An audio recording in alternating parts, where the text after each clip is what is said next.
Me avisan cuando sean las 11 para despacharlos. No, mentira. Ya le prometí a Lee que no me iba a extender mucho. ¿Quiénes andan con diarrea ahora? ¿Nadie? Vaya, qué bueno. El Lee levantó ahí la mano. Bueno, no, para ubicarnos en el tema, yo sé que cuando hablamos de diarreas, más en adultos, a veces nos crea pena, nos crea, qué sé yo, es un tema tabú a veces. Ya van a ver que conforme vayan pasando la carrera va a ser algo casi que natural, hablar de heces, hablar de vómito, hablar de un sinfín de secreciones que ahorita quizás no nos familiarizamos, pues porque todavía tenemos ese limitante en nuestro cerebro de que esos temas no se hablan en público. Pero en las clases anteriores, lastimosamente, yo no pude estar porque estoy en otras materias, pero sé que les han hablado de gastroenteritis de origen ¿qué? Viral.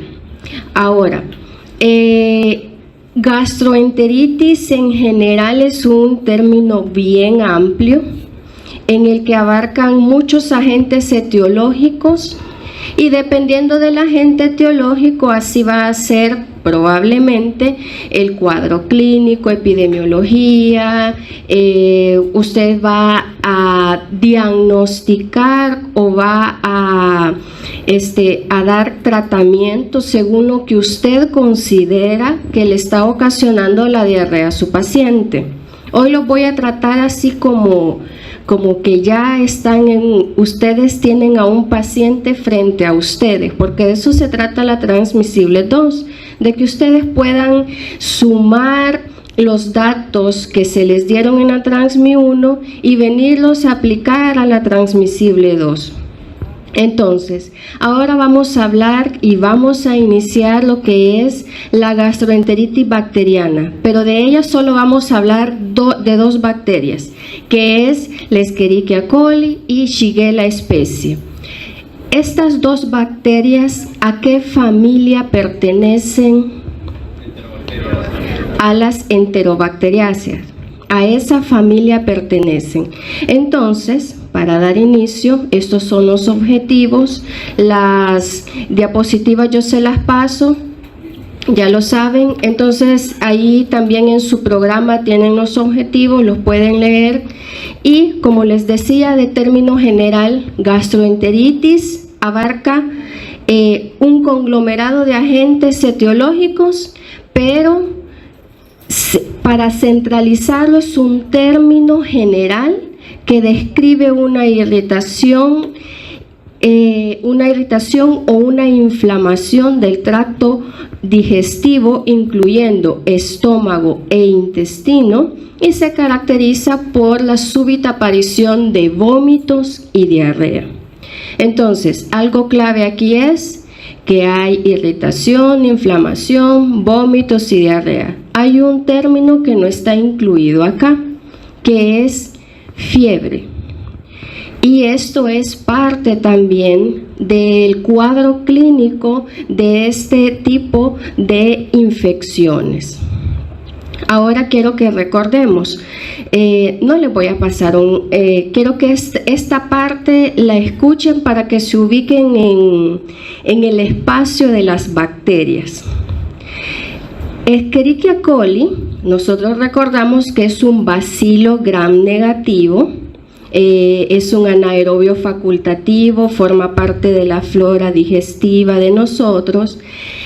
Comúnmente pues crece en agar maconque, como ustedes lo vieron en Transmisibles 1, y también tiene características de los bacilos gram negativos en su pared. Aparte de estos, tiene ciertos factores de virulencia inherentes a ellas, pero como acabo de decir, que forman parte de la flora normal del ser humano, usted se pregunta, ¿y por qué lo incluyen dentro de las bacterias que producen gastroenteritis? Por lo siguiente, algunas de ellas sí forman parte de la flora normal en pacientes como usted y como yo, que no están inmunodeprimidos. Espero yo que todos no estén, alguno de ustedes no ande por ahí con una enfermedad que lo inmunosuprima. Pero si todos estamos normales, estas bacterias van a tener estas características, estos factores de virulencia en su mayoría. Y que en alguna ocasión, tal vez por algún tratamiento con antibióticos, pueda que estas mismas bacterias que colonizan su tracto digestivo, pues causen alguna inflamación o puedan causar alguna diarrea. Pero hay otras que no, hay otras que es un nuevo término que yo aprendí, los patotipos. Los patotipos enteropatógenos de Escherichia coli rara vez se encuentran en la flora fecal o en la flora normal de las personas sanas. Quiere decir que está Escherichia coli de forma general o en la flora normal, pero hay patotipos de estas que tienen factores de virulencia especializados que nos van a causar una gastroenteritis. Y estos patotipos no son parte de la flora normal como algunos, no son ustedes ni lo serán, médicos creen. Y esto es por experiencia en el laboratorio. Yo le contaba a la doctora que cuando a veces trabajé con pediatras y generalmente por las limitantes que hay en nuestro país para poder identificar estas bacterias patógenas, nosotros no podemos reportar, está el patotipo por esa carencia. Entonces nosotros reportamos al médico, es una Escherichia coli no enteropatógena. Cuando nosotros decimos no enteropatógena, estamos hablando que es parte de la flora normal, pero porque está causando un cuadro clínico en el pacientito. Entonces es allí donde usted como médico va a recordar transmisible 2 y se va a dar cuenta que si es cierto, en el área laboral no están las herramientas para identificar estas bacterias, pero sí hay Escherichia coli patógenas y que no forman parte de la flora normal. Esta imagen solo es una representación porque es un urocultivo, pero me gustó por el color que tenía ahí la bacteria, bien representativa. Ahora, según las microbiologías, estaba viendo Jawes, Murray, Cherries, ponen 5 tipos patógenos distintos de Escherichia coli enteropatógena. Entre ellas les ponen siglas, ya sea en inglés o en español. Quizás a veces cuando estudien o cuando lean esas bibliografías, ustedes digan, la licenciada se equivocó al dar la clase o al escribirlo. Y lo he puesto de ambas formas para que ustedes vean que si bien es cierto, las bibliografías a veces en sus siglas lo ponen en inglés, también lo pueden poner en español, pero sigue siendo la misma bacteria. ¿Por qué les digo esto? Esto lo saqué de Medicina Interna de Harrison. Y allí decía y describía algo bien interesante, y es que existen 5 tipos.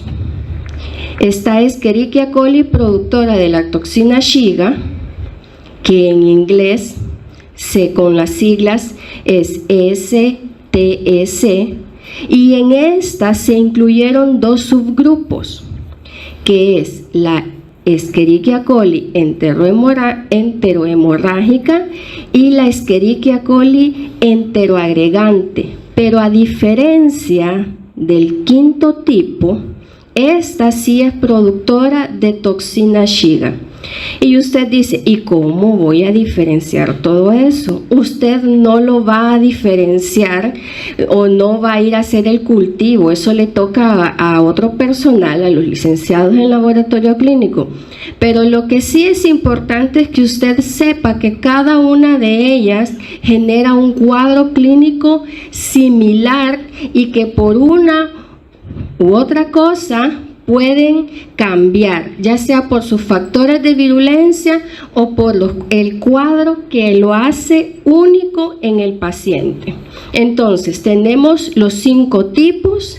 El primero, que se subdividió en 2 grupos porque por biología molecular identificaron que había diferencias. Entonces, de ahora en adelante, es probable que yo les mencione que estos 3 forman un complejo, porque las 3 son productoras de toxina Shiga, aunque una de ellas es enterohemorrágica y la otra es enteroagregante.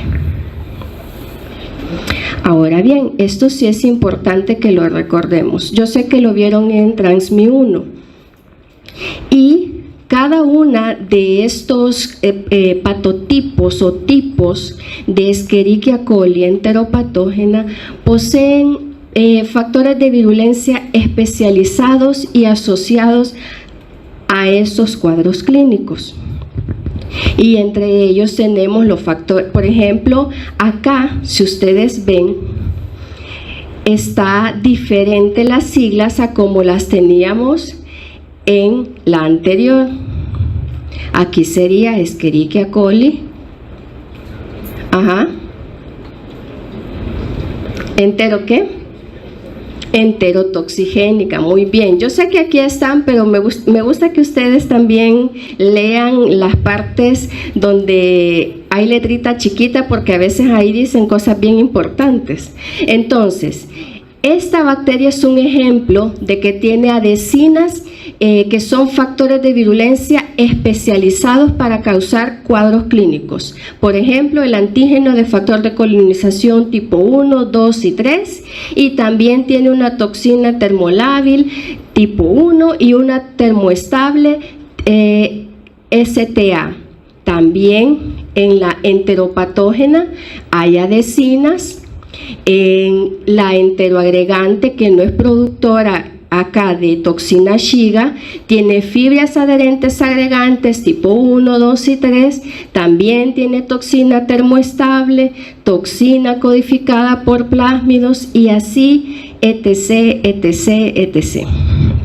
Entonces, lo importante de esto es que, si bien es cierto, usted no le va a decir al paciente, ay, usted tiene tal patotipo de Escherichia coli, o sea que, y se va a ir a su libro, ya sé, la toxina Shiga. No puede usted identificar si realmente es eso. Entonces, por medio, ¿cómo va a hacer usted para identificar que es esa bacteria la que le está provocando? Primero, tiene que ayudarse por la clínica, la identificación que le hagan en el laboratorio, datos epidemiológicos, que es lo que va a continuación. Este es otro cuadro que también les va a ayudar a estudiar esos factores de virulencia, que es lo mismo casi que el cuadro anterior, con la única diferencia que aquí agregamos la transmisión y la enfermedad. Y hay algo aquí que ustedes no deben de tomar en cuenta, que son estos dos. Los 2 primeros, esos no los vamos, si los van a estudiar, léanlos para su bien. Pero en gastroenteritis, estos 2 no son importantes. Ahora, en cuanto a datos epidemiológicos acerca de esto, primero, sabemos que pues la transmisión de todos estos es fecal-oral. Si usted tiene algo, por eso les preguntaba al principio quién anda diarrea, porque dependiendo de más o menos el cuadro, pues podríamos decir si es bacteriana. No, mentira, no podemos decir.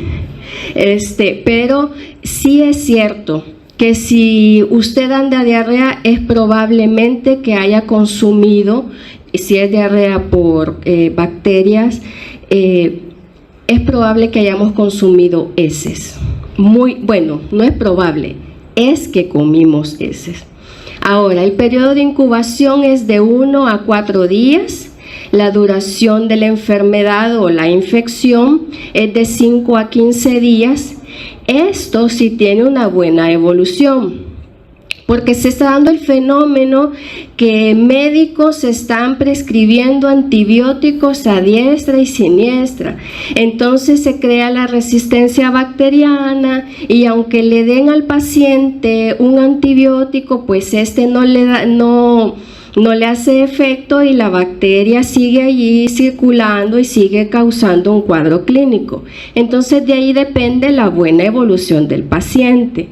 Ahora bien, este cuadro o este tipo de infecciones se producen en países en desarrollo, y le puse un asterisco porque más adelante vamos a ver que también ocurre lo que es diarrea del viajero, y la diarrea del viajero está asociado a aquellas personas, pues obviamente que viajan, ¿verdad? Que vienen de países del primer mundo a visitarnos y a ver las virtudes que tiene nuestra comunidad. Entonces, estas mismas personas llegan a sus países y llevan lo que es la bacteria que está en los países en vías de desarrollo. Entonces, hoy se dice que Escherichia coli enteropatógena está a nivel mundial. Ya no solo se radica en una región o en un solo continente o en un solo tipo de población, por esa migración que hay de las personas. Ahora, otro dato importante, y es que en la mayoría de infecciones por Escherichia coli enteropatógena se dan en niños menores de 5 años. ¿Por qué creen ustedes eso? Porque se llevan las manos a la boca, pero si se las lavaron.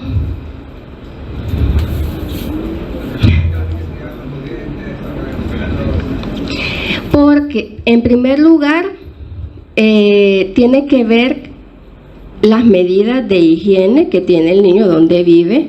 Segundo, porque son innatos exploradores.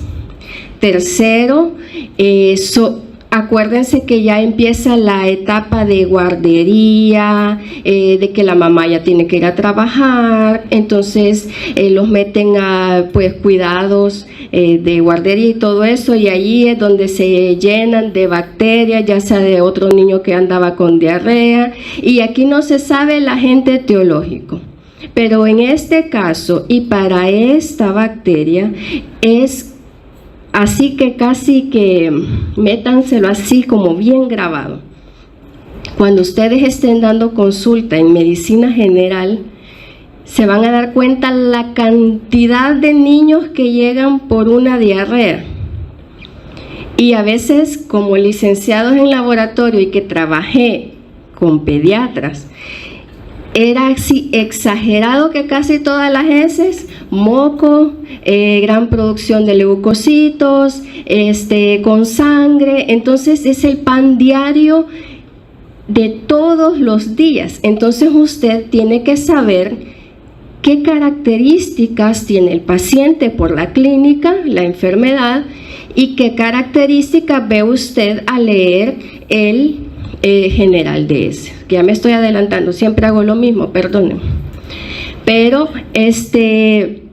los niños menores de 5 años son más susceptibles. Esto no quiere decir que usted o yo estemos exentos de padecer una infección por cualquier patotipo de Escherichia coli enteropatógena.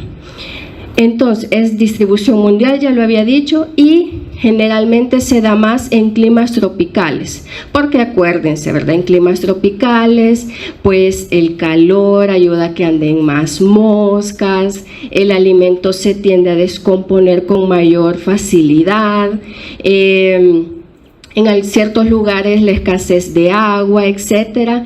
Hay muchos factores que ayudan a la reproducción de estas bacterias. Otra cosa bien importante es que ocurre sobre todo por la contaminación de alimentos y agua, por estos patotipos. También las personas que tienden a consumir antiácidos, así como los estudiantes de Transmisible 2, cuando van a un parcial y dicen que tienen gastritis, que es una gastritis o acidez nerviosa o no sé qué les da, y entonces toman un antiácido y después se comieron una torta de allá afuera. Entonces, ustedes están siendo personas susceptibles a que se infecten con una de estas bacterias. ¿Por qué? Porque el nivel de acidez en su estómago ha disminuido por el antiácido que usted consumió para aliviar la acidez. Entonces, es un factor predisponente. Ahora, los humanos son el principal reservorio, salvo las que producen la toxina Shiga, cuyos portadores principales son los bovinos, y la variedad de hospedadores parece depender de muchos de los factores de adhesión específicos de la especie. Ahora, entrando ya en tema, que yo sé que ya entré en tema ya hace varios minutos, pero hablando ya de los patotipos específicos, E. coli, productora de toxina Shiga, se dice que es bastante compleja o causa una infección bien fuerte por el número o por la cantidad de bacterias que se necesitan para causar un cuadro clínico. Obviamente no es igual a otras bacterias, pero sí en este caso es menor de 10 elevado a la 2 unidades formadoras de colonias. ¿Se acuerdan qué son las unidades formadoras de colonia? Yo sé que sí. Y estas pueden llegar a causar enfermedad. El periodo de incubación en este caso es de 3 a 4 días. Si ustedes se fijan, es bastante. Es bastante el periodo de incubación, o sea que usted puede consumirla ahora y puede que pasen los días y después de 4 días a usted le empiece a generar sintomatología. Característica de esto es el edema colónico. Hay una diarrea secretoria no sanguinolenta, o sea que en las heces no va a haber presencia de eritrocitos o sangre, pero si esto avanza o se complica, puede convertirse en una diarrea sanguinolenta. Esto va a depender del paciente, del tratamiento, de si, qué sé yo, de si toma otro tipo de tratamiento o le dan antibiótico. Es bien común el dolor abdominal intenso y la presencia de leucocitos. ¿Se recuerdan ustedes? Bueno, creo que no, lo van a ver en esta. Hay un examen que se llama PAM, que eso es para ver la presencia de polimorfonucleares con tinción de azul de metileno. Entonces, a través de esto se puede evidenciar que sí hay una infección por bacterias. Y esta en específico es una de ellas, que hay una presencia grande de leucocitos en heces. Pero aquí hay una característica y se los he puesto en negrito para que lo recuerden, que no hay fiebre. Entonces, esto, a pesar de que produce la toxina Shiga, no hay fiebre. Y la ausencia de esta misma puede llevar a que usted se equivoque a la hora de dar un tratamiento específico. Entonces, y creo yo que a cualquiera le pasaría si no tenemos los medios para la identificación de estos patotipos, solo con este cuadro usted no va a poder decir, es una Escherichia coli productora de la toxina Shiga. No puede, a menos que se le dé las herramientas o se nos den a nosotros las herramientas para la detección de esta toxina. Y aquí está, eso es una prueba que en realidad yo nunca la he visto. Mis ojos no han tenido el honor de verla. Es una prueba de cromatografía para la detección de toxina Shiga, que sería muy buena tenerla aún para la detección de Shigella o de aquellas Escherichia coli enteropatógenas productoras de la toxina. Esta enfermedad, esta bacteria cuando causa enfermedad siempre se autolimita y dura de 5 a 10 días. Puede llegar a causar una complicación que lo vieron en Transmisibles 1, que es el síndrome hemolítico urémico en niños. Y esto generalmente en adultos jóvenes o en mujeres jóvenes se puede llegar a producir, pero con la variante enteroagregativa productora de toxina Shiga. Entonces, si usted ve que una mujer adulto o un joven adulto tiene ese síndrome, es probable que usted esté enfrentándose a una Escherichia coli enteropatógena productora de la toxina Shiga. Y el desplazamiento de la misma hace que el cuadro clínico sea complicado. Ahora está el otro patotipo, y es al revés. Se necesita un inóculo más grande. ¿Cuánto era el inóculo en la anterior? Ay, que me agrada que estén poniendo atención. En esta, el inóculo debe de ser entre 10 elevado a la 6 o 10 elevado a la 8 unidades formadoras de colonia. Entonces es muy diferente a la que produce la toxina Shiga. El periodo de incubación también es diferente porque va entre 12, imagínense, 12 horas a 72 horas y aquella eran días. Entonces, solo acá ya hay una diferencia que usted como futuro médico debe de ver y decir, no, si me dice que ayer hace poco empezó a sentir y se comió algo que probablemente le causó la diarrea, entonces usted ahí puede ir haciendo su esquema mental y decir, en Transmisibles 2 me dijeron que entre 12 a 72 horas. Ok. Entonces, hace más o menos, no sé, ¿verdad? Quizás yo no he visto todavía, no he visto las materias que ustedes ven, pero me imagino que así más o menos hacen. Este patotipo enterotoxigénico es la principal causa de diarreas endémicas en países de ingresos bajos e intermedios. Y lo puse así porque me dio risa, fíjense, porque Harrison es un poco clasista, ¿verdad? Así como hay ingresos bajos e intermedios y a los otros ingresos altos, y ahí hay gente pobre también, va. No, mentira. Pero es preferible para mí poner que en países en vías de desarrollo. En vías de desarrollo es la causa principal de diarrea. Después del destete, ya saben que es el destete, ¿verdad? ¿Sí? Vale. Después de que los niños dejan de la lactancia, en estas regiones, igual como lo decía al inicio de la clase, se complica un poco más las infecciones por estas bacterias, y esta es una de ellas, porque en los 3 primeros años de vida de un niño, esta es una de las bacterias que causan infección.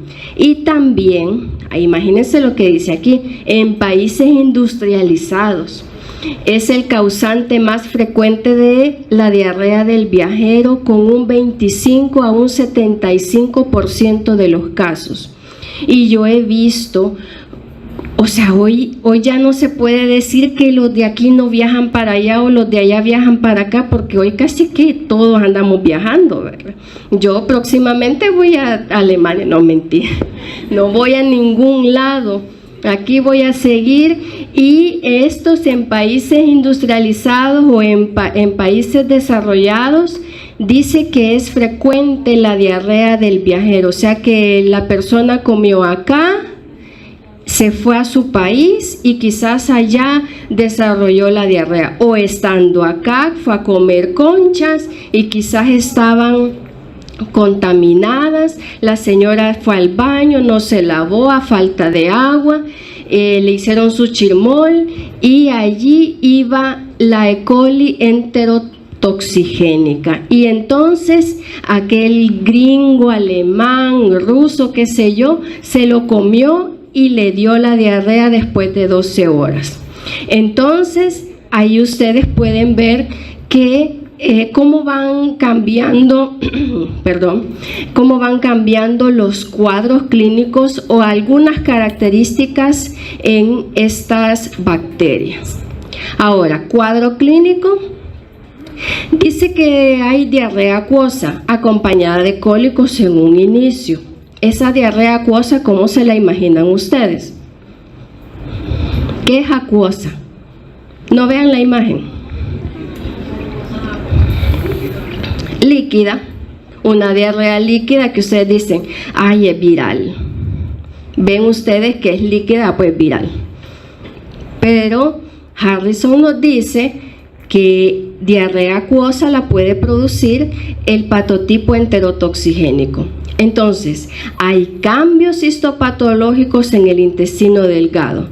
Posterior a eso, a que hay una diarrea acuosa acompañada de cólicos en un inicio, podemos empezar a ver que hay moco, hay sangre, hay células inflamatorias en las heces, y aquí se presenta una característica, y es que hay fiebre. A pesar de que el inóculo es grande, a pesar de que el tiempo de incubación es más corto, podemos ver que la deposición es diferente a las otras dos bacterias, a las otras dos patotipos. El espectro de la enfermedad varía desde un trastorno leve, como le decía, diarrea acuosa acompañada de cólicos, hasta un síndrome semejante al cólera y que va a poner en peligro la vida de su paciente. Si usted no está atento como médico, que le llegó el gringo alemán por una consulta y una diarrea acuosa, y usted dice que es viral, y a este no se le quita, no le da el tratamiento debido, se le puede llegar a morir y lo van a acusar. Así que tengan cuidado. Aunque los síntomas casi siempre se autolimitan, no es igual que el cólera, por lo regular duran de 3 a 5 días, pero en esos días se le puede complicar su pacientito. Así que esta es otra de las características que ustedes tienen que ver. Ahora, E. coli enteropatógena, que es quizás la que más conocemos, y es la causa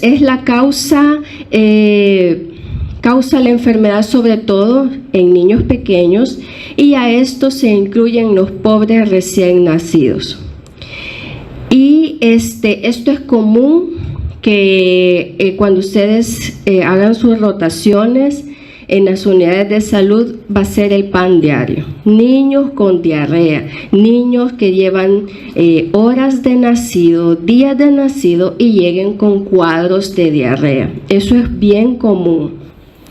Este hepatotipo fue el primero que se evidenció como tipo patológico de Escherichia coli y es reconocido como agente de enfermedad diarreica.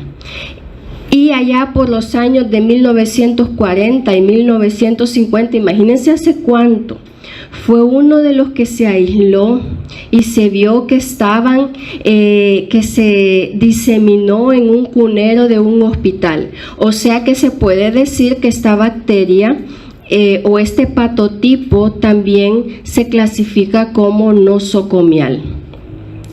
Ahora, en la actualidad, la infección por este patotipo es una causa rara en los países desarrollados. Vuelve otra vez Harrison, pero es origen relevante de diarrea, tanto de forma esporádica como epidémica. O sea que siempre debemos de estar alertas ante cualquier brote de ella. En el cuadro clínico, primero coloniza lo que es el intestino delgado. Los síntomas se desarrollan después de un corto periodo de incubación, está entre 1 a 2 días, aquí no es horas. La diarrea se acompaña de vómito y fiebre. Aquí ya hay otra característica que es el vómito, que ustedes deben de tomarlo en cuenta. Las heces diarreicas contienen muchas veces, no siempre, hay presencia de moco, pero aquí no hay sangre. Aunque la diarrea por este patotipo siempre se limita por sí sola, puede durar de 5 a 15 días. O sea que en esos 5 a 15 días un neonato puede llegar a fallecer. Entonces hay que también prestar cuidado a eso. Y esta tiene la característica de que puede persistir por semanas. Ahora imagínense un niño en estos países en vías de desarrollo o en la actualidad que los antibióticos se están dando como dulces y se les prescribe a neonatos desde que inician que nacen y ya empiezan a aplicar antibiótico por las tantas enfermedades que han surgido, tantas infecciones. Entonces puede crearle una resistencia al recién nacido y este no puede tener una evolución correcta y puede llevarlo a la muerte. Ahora vamos con la Escherichia coli enteroinvasiva. Este patotipo o cepa o tipo, como usted guste llamarlo, comparte muchas características genéticas y clínicas con otra bacteria que sí es patógena estricta, que es la Shigella, y ambas evolucionaron de un ancestro común. Por eso se dice que el cuadro clínico tiende a parecerse por esas características tanto clínicas como genéticas. Esto yo no lo he evidenciado, ¿verdad? En biología molecular han secuenciado y han visto que tienen características similares. A diferencia de la bacteria que sí es patógena estricta, este patotipo solo causa enfermedad con un inóculo grande. Si ustedes recuerdan cuando vieron Enterobacteriaceae y vieron el género Shigella, Shigella es criminal, o sea, es bien difícil tener una infección por ella porque el inóculo es bien pequeño. Más adelante lo vamos a ver, que es diferente a porque este es 10 elevado a la 8 en un rango de 10 elevado a la 10 unidades formadoras de colonias y es menos virulenta. Sí comparte características, pero difiere en cuanto al grado o a los factores de virulencia y a la cantidad del inóculo. El periodo de incubación va a ser de 1 a 3 días. En su mayoría causa solo diarrea acuosa, va a ser leve y esta se puede resolver de forma espontánea. Cuando dice que se resuelve de forma espontánea, ¿qué se imaginan ustedes? Que el mismo sistema inmunológico pues decide eliminarla y se resuelve ella solita. Si usted se hidrata, si usted sigue la buena alimentación, si usted previene el mismo foco de infección, pues entonces evoluciona de forma favorable y espontánea. Esto es dentro de los 7 a 10 días. En ocasiones, este patotipo puede provocar un síndrome semejante a la shigelosis, al cual denominamos disentería, y se caracteriza por fiebre, dolor abdominal, tenesmo. Hay heces escasas que contienen moco, sangre y células inflamatorias. Y si en un caso esto se llegase a complicar por el mismo cuadro o que no ha evolucionado de forma espontánea, llega a la colitis inflamatoria. Ahora, hay otra que es la Escherichia coli enteroagregativa y con adherencia difusa. Yo creo que es el último que tenemos.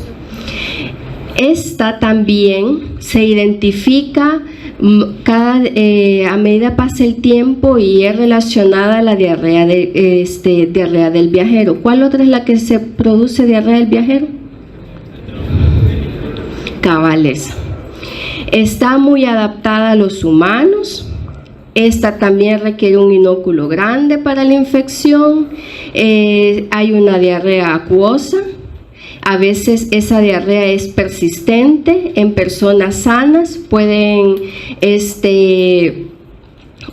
causar enfermedades más graves en pacientes desnutridos o infectados por VIH, y la patogenia inicia con una adherencia intestinal de la bacteria y hay un resultado de la estimulación de la producción epitelial de moco y la formación de una biopelícula bacteriana. Luego de esto usted va a ver que hay inflamación, que es el cuadro característico de una gastroenteritis, y lo cual causa exfoliación de las células epiteliales en los enterocitos, y así como secreción intestinal mediada por las enterotoxinas que tiene. Ahora sí, diagnóstico. ¿Cómo va a decirle usted al paciente o cómo va a decidir usted qué hacer si le presentan cualquiera de estos cuadros clínicos? En el diagnóstico quizás está mal. Yo lo hallo así como diagnóstico, como si nos echaran a nosotros, a los del laboratorio clínico, la bola de que tenemos que saber cuál es la bacteria que le está produciendo la enfermedad al paciente o la infección.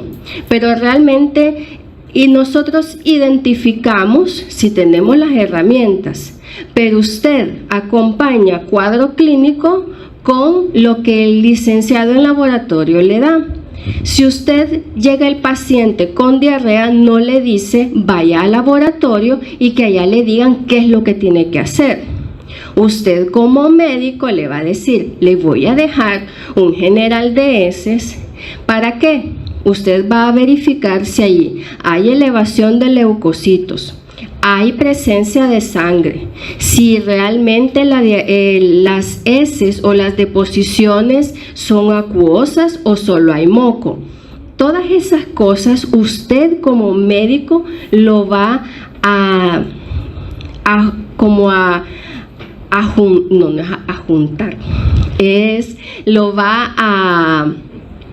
se me ha ido la palabra, pero lo va a integrar, gracias, con el cuadro clínico, con las características, con la clínica que hace usted del paciente, más lo que le hemos reportado. Entonces usted tiene una idea de lo que puede estar sucediendo. Otra cosa, el coprocultivo muchas veces lo dejan los médicos, más cuando hay pacientitos, que son menores de 5 años, pero en el país que yo sepa, no se está realizando lo que es identificación de estos patotipos. Únicamente se puede hacer una tipificación bacteriana que solo es para conocer si tiene ciertos factores de virulencia, pero no realmente le vamos a decir, este es una Escherichia coli enterohemorrágica. Eso no se lo decimos, eso lo dice usted al paciente. Y como les decía, es bien difícil discernir o identificar cuál es el agente causal de una diarrea, porque ya vieron que algunas cosas se parecen bastante a las que tienen a los que causan los virus.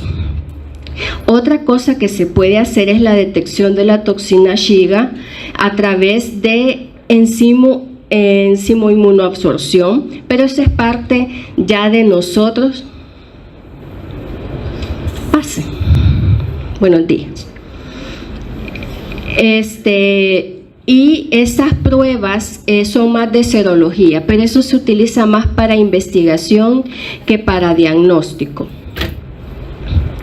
Este otro cuadro, que se lo voy a dejar, quiero que ustedes se enfoquen en lo que les he encerrado en un cuadro. Ahí están características epidemiológicas, clínicas, el mecanismo patógeno, qué podemos encontrar en las heces, qué toxinas son las que se producen, si podemos hacer serología de acuerdo a los anticuerpos producidos o si podemos hacer detección de antígenos. Obviamente usted solo va a ver este cuadro para esta clase. Es probable que este mismo cuadro le sirva para otras clases, pero ahí se los dejo. ¿Cómo va a prevenir? ¿O qué le va a decir usted al paciente o incluso a usted mismo? Manejemos bien y almacenemos bien los alimentos de forma adecuada. Usted como médico, si el paciente no logra comprender qué es el buen manejo y almacenamiento, usted tiene esa tarea de decirle cómo lo debe de guardar. Lavarse las manos antes de preparar, servir o comer alimentos, lavar las manos después de utilizar el baño, que eso todo para nosotros es normal y es como que, ay, es lo que dice, pero uno se encuentra en la calle casos y cosas que cuando ustedes vean y vayan a los hospitales se van a dar cuenta que no toda la gente dice, ¿y cómo voy a gastar ese poquito de agua que tengo para lavarme las manos? No, hombre, si ahí con un poco de tierra se va todo, dice, de las manos. Entonces, es importante que usted no lo vean de menos, aunque para usted es común, para el paciente no es normal hacer eso. Buenas condiciones sanitarias y evitar nadar en aguas sucias. Bueno, esto no es. Es que yo vi un día, iba pasando ahí por las 5 de noviembre, por Agua Caliente, y vi a unos señores sacando arena de río, y es río, o sea, el Guate, y yo vi y dije, guácala, dije yo, qué feo olor ha de tener esa arena. Y después me puse a pensar, allí pasa de todo, y dije, y cuando están construyendo las casas y utilizan esa arena y la tocan pensando, pues sí, que es arena de río, ¿verdad? Y que el río corre y ahí todo se va lavando. Y esa arena lleva bacterias, lleva parásitos, lleva virus, lleva de todo. Y yo digo, entonces así es como se contaminan. Y yo quizás en algún momento he tocado esa arena, ¿verdad? O sea, no sé. Pero yo digo, si yo construyo una casa y compro arena, yo no sé si de allí de río hacia el Guate que sacaron hace poquito me la están vendiendo. Entonces todo eso yo me puse a pensar. Entonces no les digo que sean igual que yo, que a mí se me eleva la imaginación, pero ustedes pónganse en el lugar del paciente y, o sea, pónganse del otro lado y digan, si para mí esto es normal, para él no, él trabaja de eso, o él hace eso, o él vive en ese lugar. Entonces, por eso es que se les dan estas partes que quizás uno dice, ay, pero es que esto es tan normal, o sea, pero hay que decírselos. Esto es otro cuadro que no lo voy a leer, pero es un resumen de dónde está el lugar de acción de todos estos patotipos en conjunto con la enfermedad, las toxinas que están ahí, más el diagnóstico. El diagnóstico, aquí sí tengamos cierto cuidado, porque estas son pruebas que se realizan en Estados Unidos. Acá no se realizan algunas de ellas. Por lo tanto, esta parte no la voy a tomar en cuenta en cuanto a evaluación, porque usted aquí no lo va a trabajar, a menos que usted se vaya de este país y vaya a trabajar a otro lado, allá en Alemania, qué sé yo, y utilicen estas pruebas. Entonces saca esta imagen y dice, ay, aquí está esta prueba, ay, que gracias a Dios que la licenciada me la dio. No, mentiras.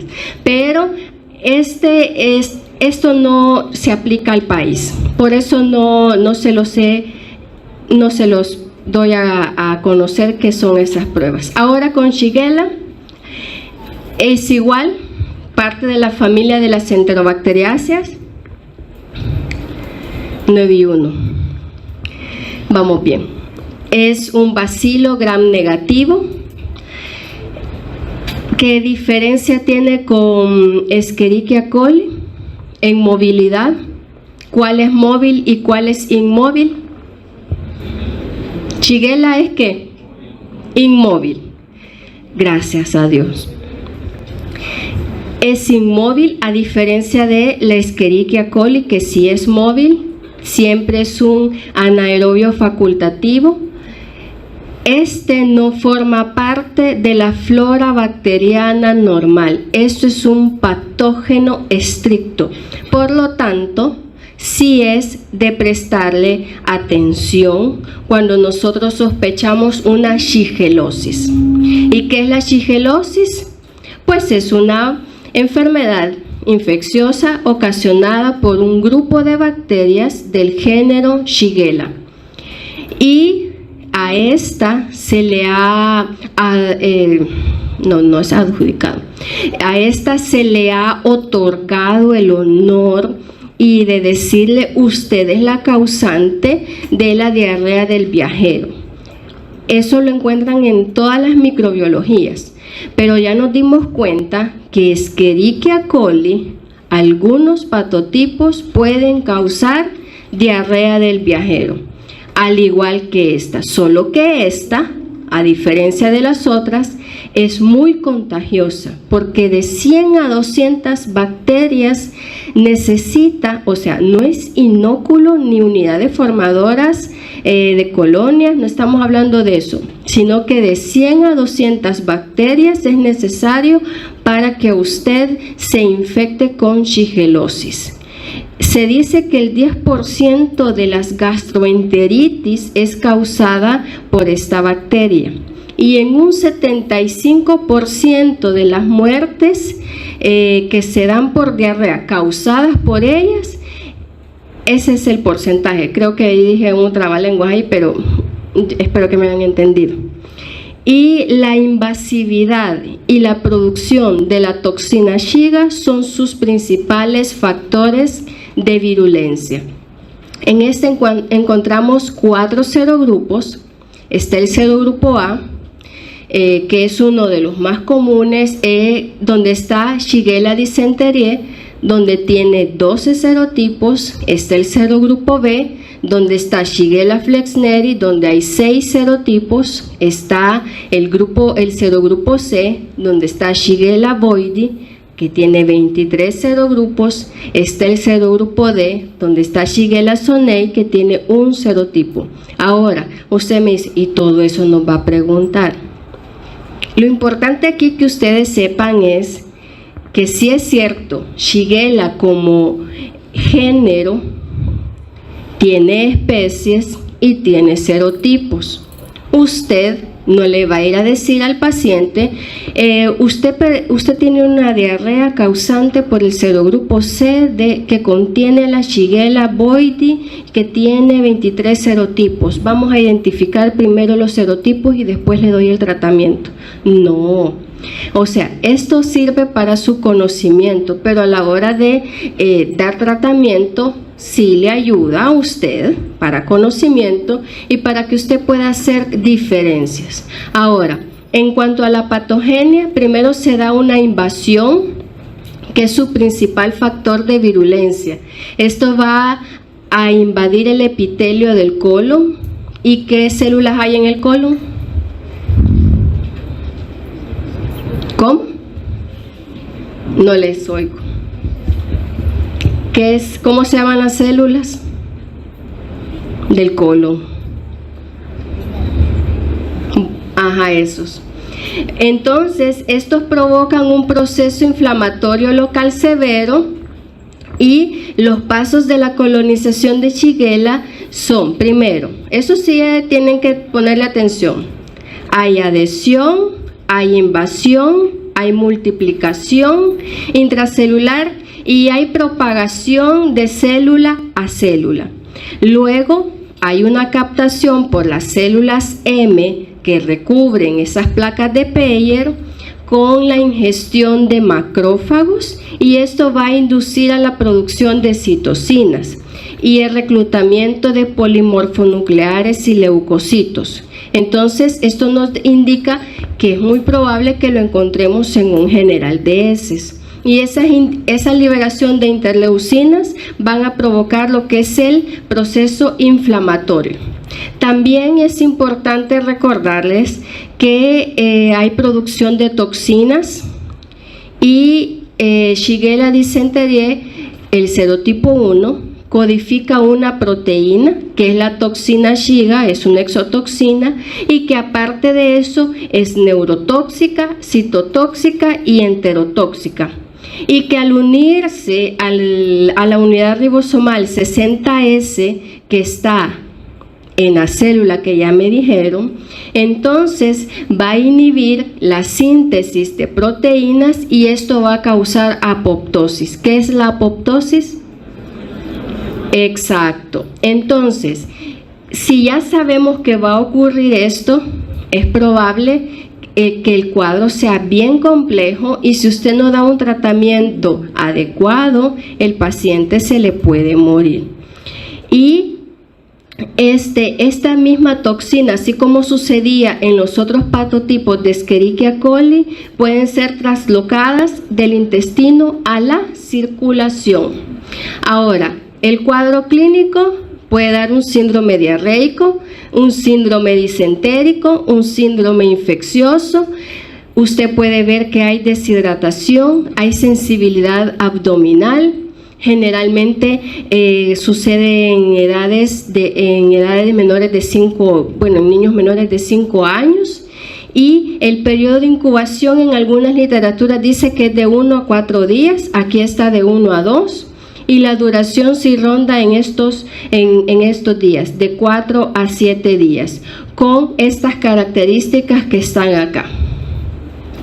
El diagnóstico, siempre usted debe de mandar el examen general de heces, un frotis de heces coloreados con azul de metileno para poder ver si hay leucocitos, en específico polimorfonucleares, para poder distinguir que es una infección bacteriana. El cultivo se puede hacer porque hay medios de cultivo específicos para Salmonella Shigella, entonces sí podemos aislar el género Shigella. Entonces aquí sí es aplicable el cultivo y se le puede decir al médico si es una Shigella. Las pruebas también de amplificación de ácidos nucleicos, que eso es más para estudio genético, se pueden realizar, aunque acá en países vías de desarrollo esto es carísimo. Entonces, esto se puede hacer. Usted puede tomar lo que tenga a la mano para poder darle indicaciones al paciente. Prevención y control, casi que los mismos que se le dan para cualquier infección bacteriana. No voy a detenerme mucho en esto porque ya se lo di anteriormente, únicamente hacerle hincapié al paciente de no beber leche, zumos de frutas que no estén pasteurizados y cocinar las carnes a temperaturas superiores a 70 grados, que es lo diferente. Epidemiológicamente es una enfermedad estricta de los humanos, no hay un reservorio animal. En algunas literaturas usted puede encontrar que la mosca es el reservorio, pero realmente la mosca no es un reservorio, ella es un vector de las heces contaminadas con Shigella. Ahora, de 150 millones de casos a nivel mundial, de esos casos, 600,000 hay muertes por año. Entonces el número es bastante elevado. La incidencia siempre va a girar en torno al nivel sanitario que tienen las personas. Siempre en los países en vías de desarrollo somos los más afectados, pero hoy ya se está diseminando por esa migración a los países desarrollados. La transmisión siempre va a ser fecal-oral, y vamos a incluir también que los alimentos que están contaminados, si una persona no se limpió la mano, le dio el vuelto y llevaba en sus dedos, ese se lo puede contaminar porque el inóculo es bastante pequeño. También las moscas, otro que es un vector, y se puede hacer la diseminación de persona a personas porque la dosis infectante es muy baja. Y se dice que en conflictos armados y en desastres naturales, pues siempre van a originar brotes epidemiológicos, ya sea por este agente o por otro agente. Estas situaciones van a dar pauta para que generen enfermedades. Otro cuadro que para que ustedes lean únicamente la parte donde está la shigelosis, que es un resumen casi de todo lo que les he dicho. Y esta parte se las voy a dejar, aunque quizás no es necesario tanto explicarla porque lo pueden encontrar en el portal de transparencia de nuestro presidente Nayib Bukele. Allí lo pueden encontrar. Ustedes buscan allí enfermedades diarreicas agudas y van a encontrar ciertas características para tomar en cuenta dentro de las enfermedades infecciosas y cuáles son las características que ellos toman para poder dar a conocer a la población cómo está nuestro país.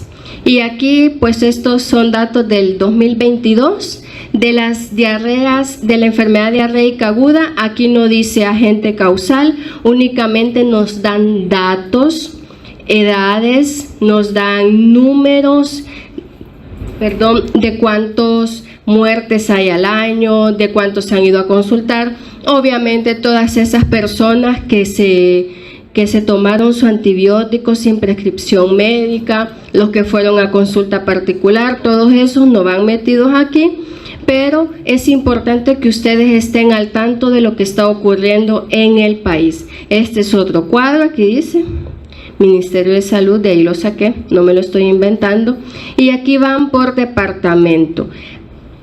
Y usted dice, ¿y eso no lo va a preguntar? No son números estáticos, sino que son variables.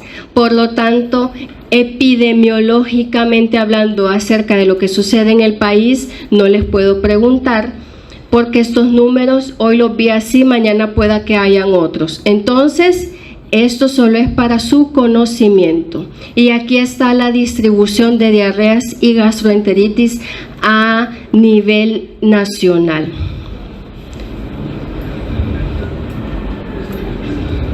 Uy. ¿Quién dijo bravo? Y esta es la última que ustedes, si quieren, leen el cuadro, si no, pues léanse toda la clase. Es un resumen. Y eso es todo.